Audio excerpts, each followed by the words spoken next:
Hi again and welcome to this lesson. So this is going to be actually exam solutions. So when we covered Newton's second law, we actually we covered the concept and did some examples. So now I'm going to be going through the question papers that I actually pointed out that you should look at.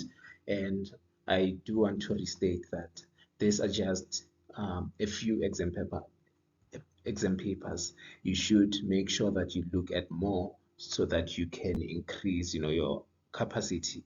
So the papers that I recommended were the February March 2018, November 2015, and the May June 2017.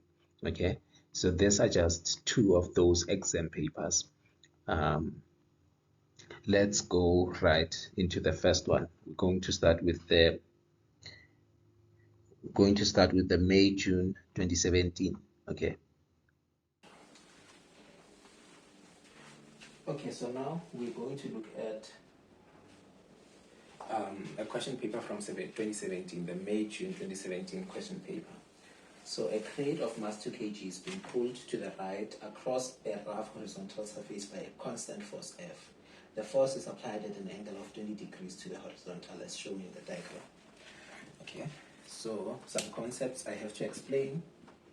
So it's rough and the force at an angle. Okay, so here by rough they mean that the surface has friction. Okay, a rough surface has friction. Okay, and then the force that is applied at an angle like this, so there's the 20-degree angle here. What you will have to do is you will have to get Fx and Fy. So you'll have to break this force into components, and Fx is equal to F cos 20 and Fy is F sine 20.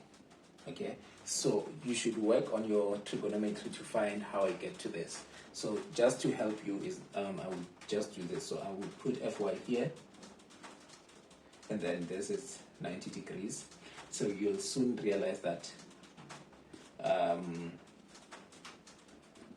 this side is the hypotenuse side. So the side which has F is the hypotenuse, and then this is Fx, this is Fy. Okay, and then with some tweaking, you'll find Fx, you'll find Fy. So let's go to the first question.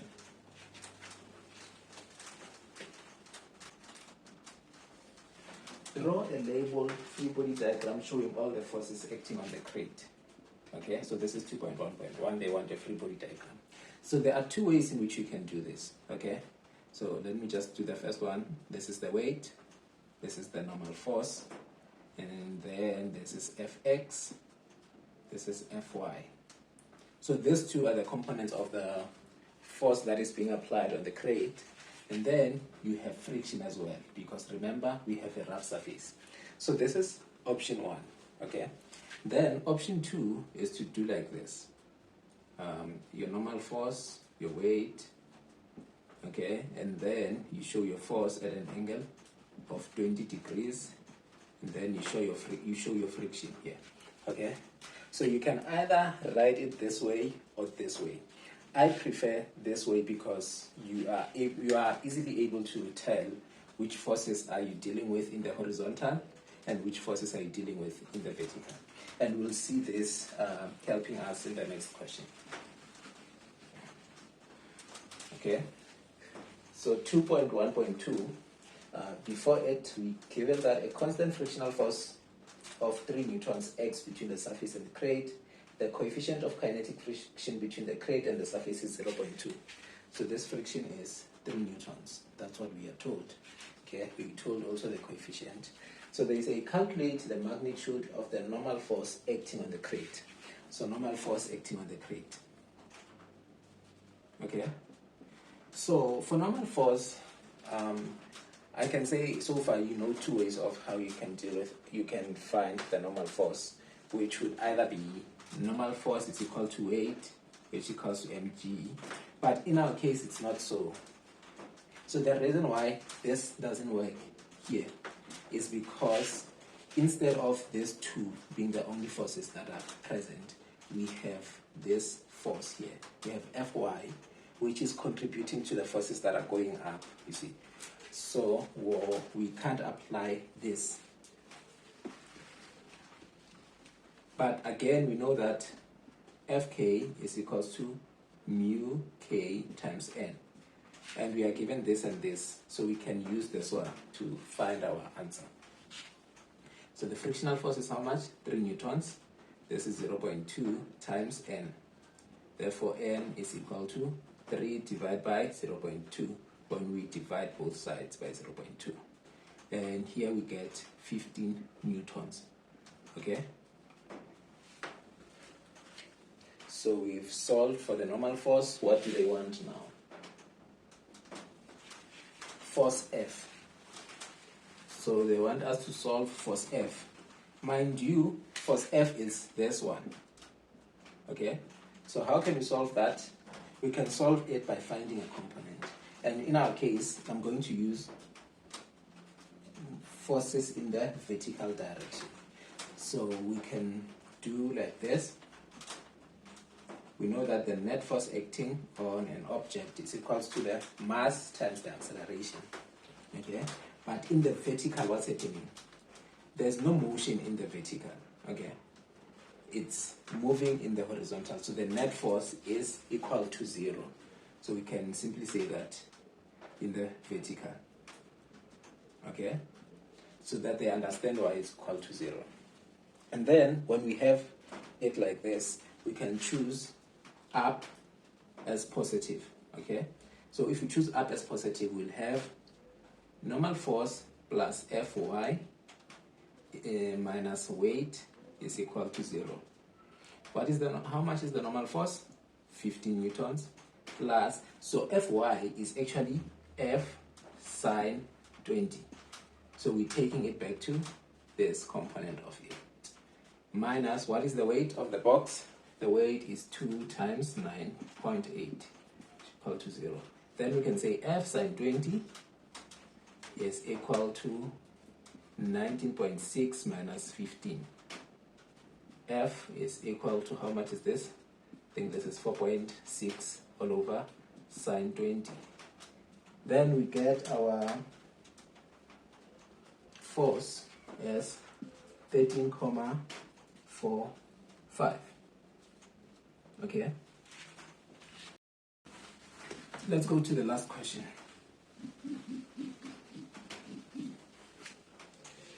Calculate the magnitude of the acceleration of the crate. So the acceleration of the crate, we're going to look at forces in the horizontal. Once again, the net force is equal to ma. Okay. So here we don't know what the acceleration is. So this side cannot be equal to 0. Let's do like this. Let right be positive. Okay. Therefore, Fx minus Fr is equal to ma. What is Fx? Fx is F cos 20 minus, what is friction? It's 3. The mass is 2a. So F cos 20, how much is this? This is 13.44, as we have found in the last question, minus 3 equal to 2.2a. Okay? We have 9.63 is equal to 2a over 2. Therefore, the acceleration is how much? 4.81 meters per second squared.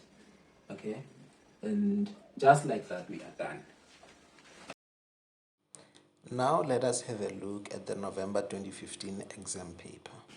2 blocks of mass mkg and 2.5 kg respectively are connected by a light inextensible string.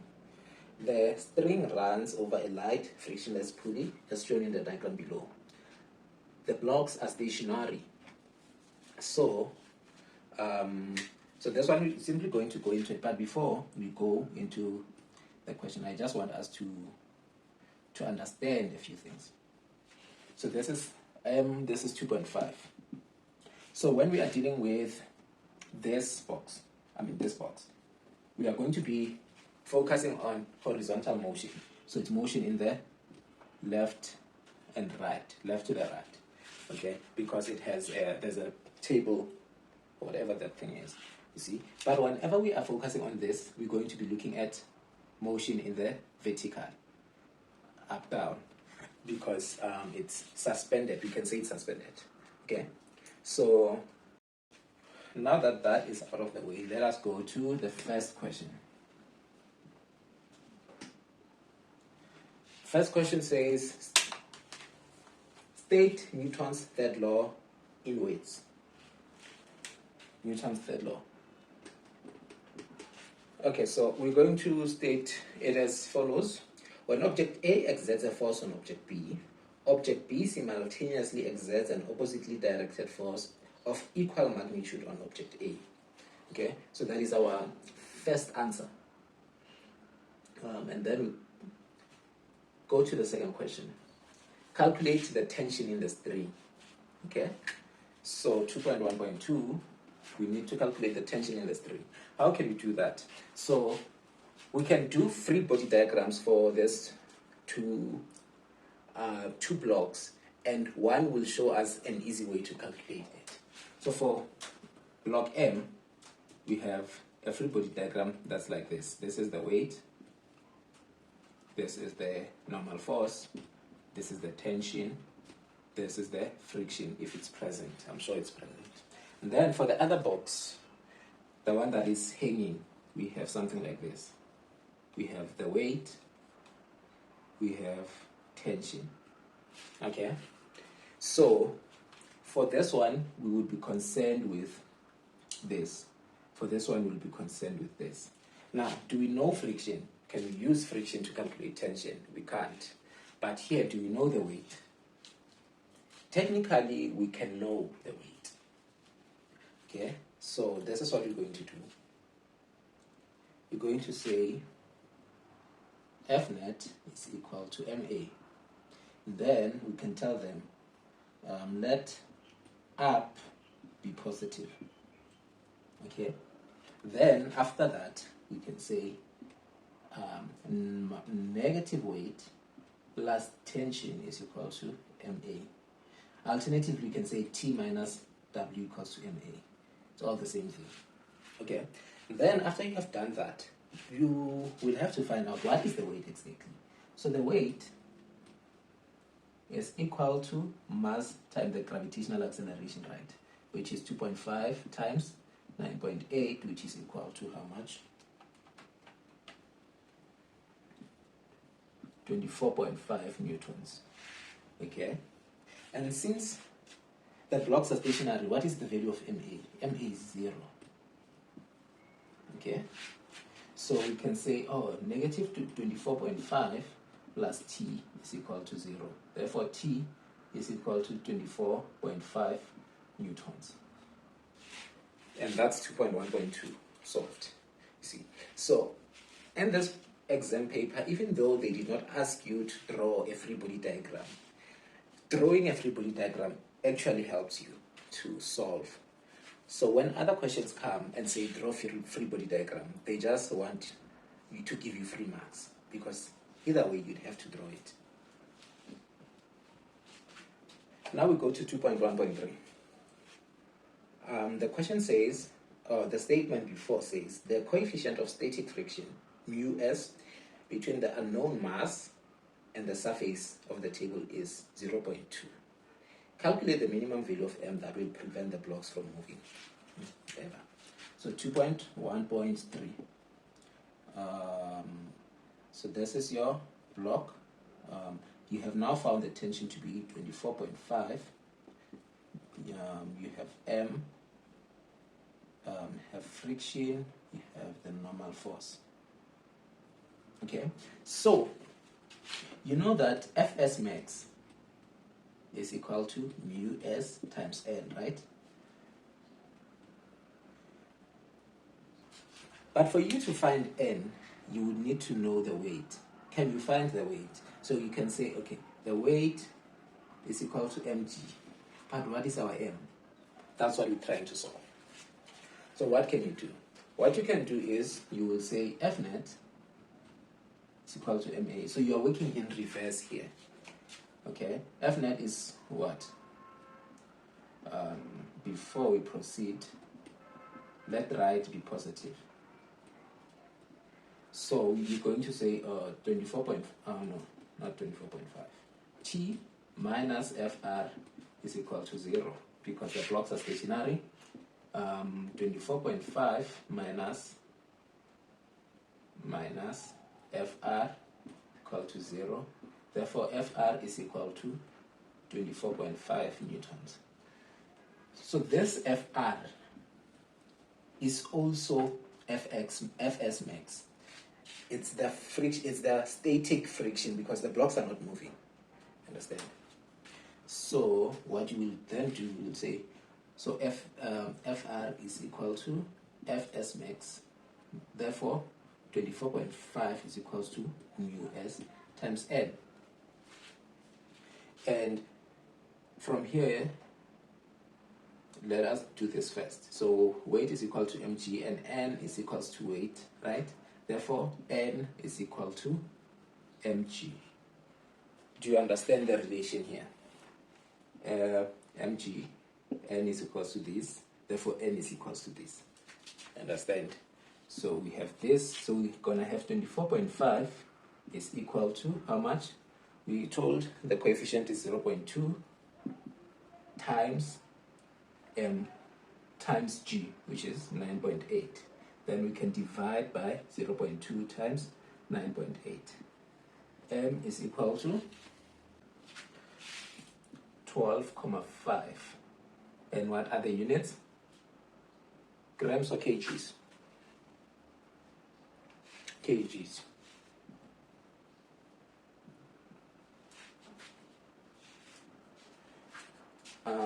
Now on to 2.1.4. They say the block of unknown mass is now replaced with a block of mass 5 kg. The 2 kg block now accelerates downwards. The coefficient of kinetic friction and between the 5 kg block and the surface is 0.15. Calculate the magnitude of the acceleration of the 5 kg block. So now this is what we have. We have a 5 kg block. We have a 2.5 kg here. Okay, and this, they are moving now. Okay, so this will be our free body diagrams for the two scenarios. They won't be any different from what we had that time. So this is our weight, this is our normal force, our tension force, and the frictional force. And then for the 2.5 kg, we will still have the tension. Actually, let me just, so that we are able to, so we'll have the tension and the weight. Okay, so for this one, we're going to say, okay, F net is equal to mass times acceleration.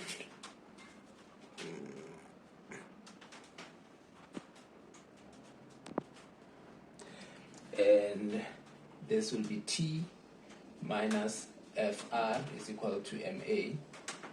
Okay, so what we have to do is we have to make sure that the sign that we are taking, it represents the motion of the whole block.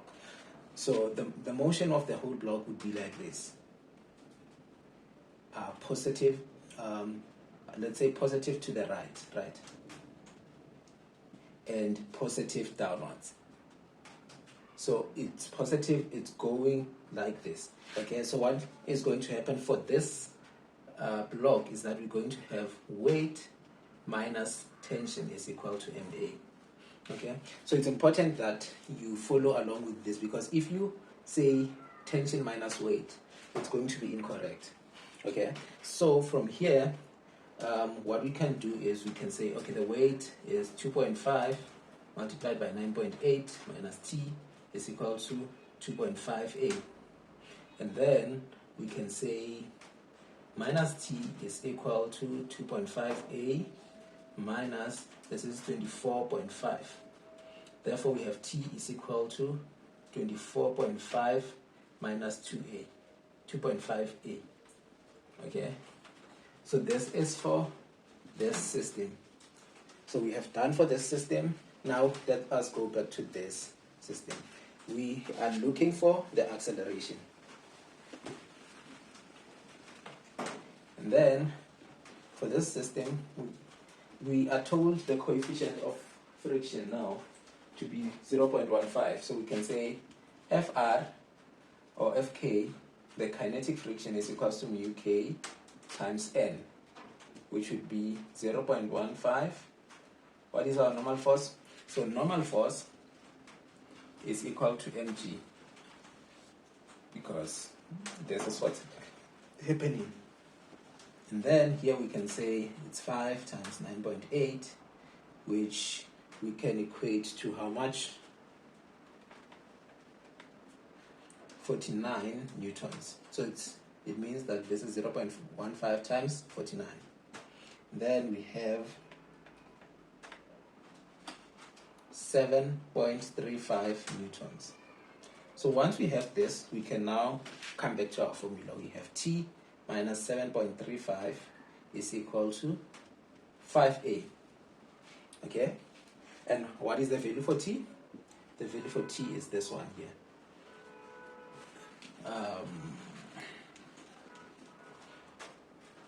So here we can just say 24.5 minus 2.5A minus 7.35 is equal to 5A. And then we can say we have 17.15 is equal to, so when we transpose this, it becomes positive. We have 7.5A. Then divide both sides. Oh, not by A, because we want to solve for A.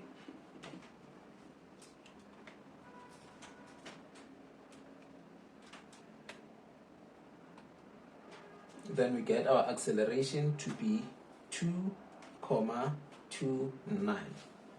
Okay. This is 2.29 meters per second squared. Okay. So this is how we do the final question. It's important that your direction is consistent. So I'm just going to highlight it again. So the direction, it will be, if right is positive, then it means also going down is positive. Okay.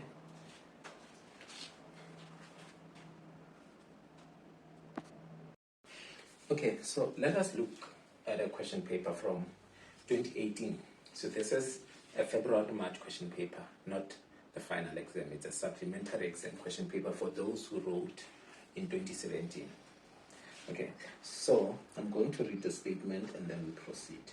And I'm going to take it a bit slow so that we understand everything that's happening here. Two boxes, P and Q, resting on a rough horizontal surface are connected by a light inextensible string. The boxes have masses 5 and 2 kg respectively. A constant force acting at an angle of 30 degrees to the horizontal is applied to the 5 kg box as shown below. The two boxes now move to the right at a constant speed of 2 meters per second. So there are some things I want to highlight here. First is the rough horizontal surface. Okay. Then the second is constant speed. Let's see if there's any other thing. Okay, the force at an angle. The force F acting at an angle.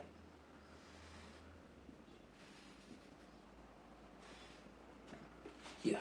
So before we get to the first question, I want us to understand what is meant by this. So firstly, when they tell you about a rough surface, you need to automatically know that this means friction is present. Okay, rough friction. If they were to say smooth, then you'd perhaps neglect friction or the effects of friction. And then second, what is constant speed? So when they tell you that the speed is constant, they are telling you that the acceleration is 0. Remember what is acceleration? Acceleration is equal to Vf minus Vi over change in time, delta t. Okay, so if we say constant speed, it means the speed, the difference between the two is 0, meaning if this was 2 meters per second, this is still 2 meters per second, you see. So if the acceleration is 0, what does that imply? So this implies that the net force acting, F net, is equal to 0. And this is the net force, not the force. Okay? And I want you to notice what they did here with the first question. So the first question asks you to state first law of motion in weights. So one will wonder, why would they ask me about first law when the question is probably calculations relating to second law? So the reason why they ask you to state the first law is because you are told of constant speed. Remember what first law says. State either the object will be in a state of rest or motion at constant velocity. Okay? Then the last one, the force is acting at an angle. What does this mean? So this is what's happening. The angle is 30 degrees, then the force is acting at an angle. What this means is that when you are going to draw your free body diagram, either you will show it as an angle force like this, or you will resolve it into components. Okay. I prefer resolving it into components because it makes it easier for you to calculate and know which goes with which. Okay. Let us go to the first question.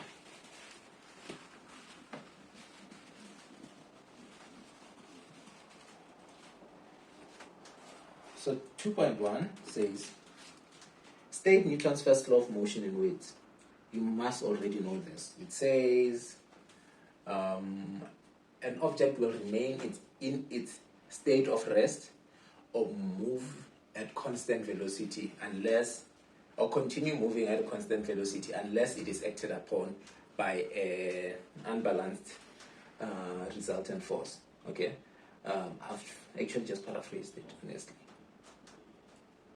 And then let us now go to the second question. Draw a labeled free body diagram for box Q. Okay? So box Q, labeled free body diagram.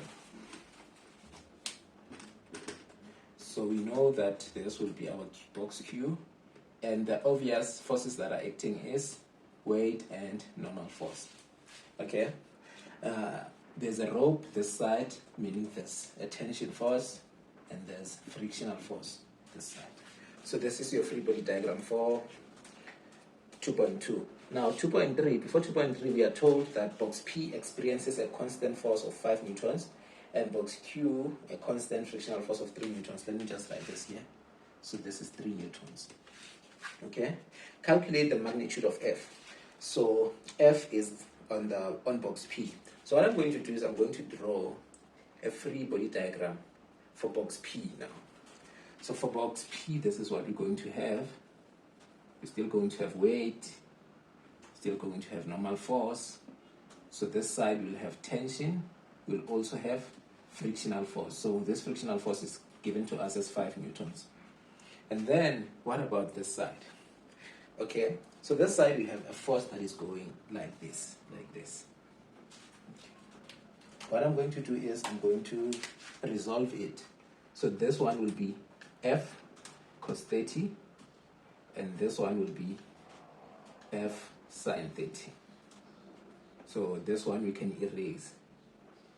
So these two forces represent that one force. You don't have to put them all together. It's either you decide to put these two or you only put that one. Okay, I hope that is clear.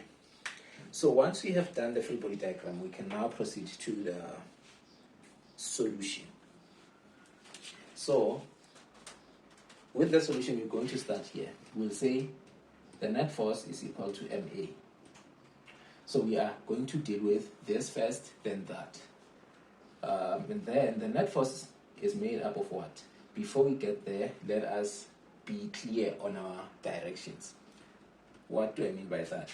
I mean, let us tell the marker that right will be positive, right? Is positive. Okay, so you can actually take this to here. You can write it here. Let right be positive, or we'll take right as positive so that our marker knows what you have decided. Then we'll have T minus Fr is equal to Ma. But as I've explained, this will be equal to 0 because there's constant speed. So T is equal to how much? Fr. And Fr is 3. So we can say T is equal to 3. Okay. So we are done with this side. Now we proceed to this side. We know F net is always equal to mass times acceleration. Okay. But in this case, our F net is composed of F cos 30 minus T minus Fr, which is equal to 0 because Ma is equal to 0. And then here, let's transpose what should not be this side. T plus Fr. So when you take this to this side, it's positive. This to this side, it becomes positive. Then we have hard is T. We have just solved T here. It's 3 plus, what is Fr? It's 5 for this box. So F cos 30 is equal to 8. What do we do from here? So from here we can say, okay, F is equal to 8 all over cos 30. What you are doing is you're removing this because you are required to solve this. Okay, and then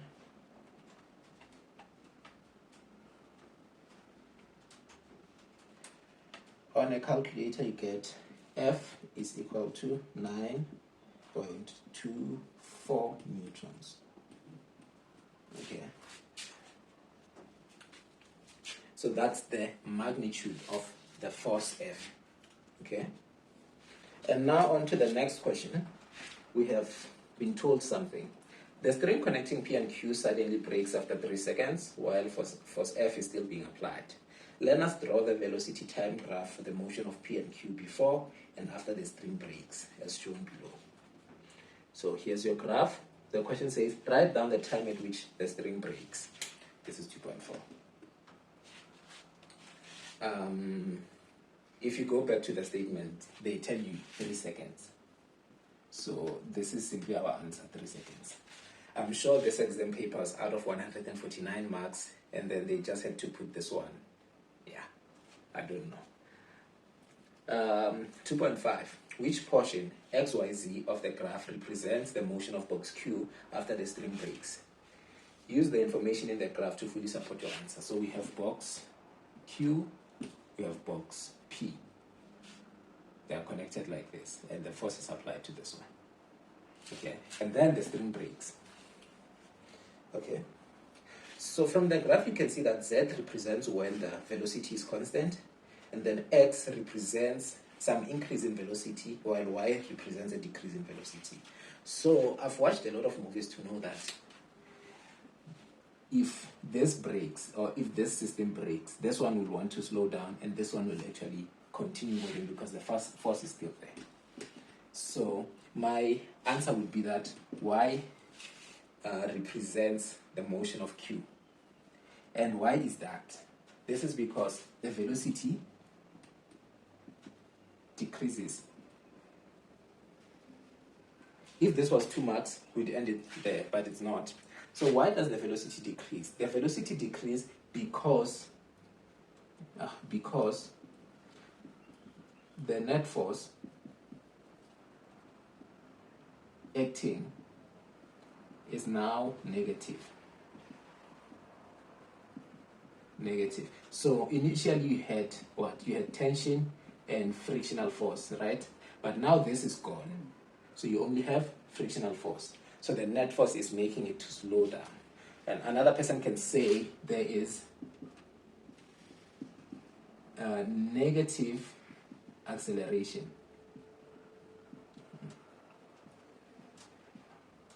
Okay, so that is February, March 2018, and that's your 17 marks.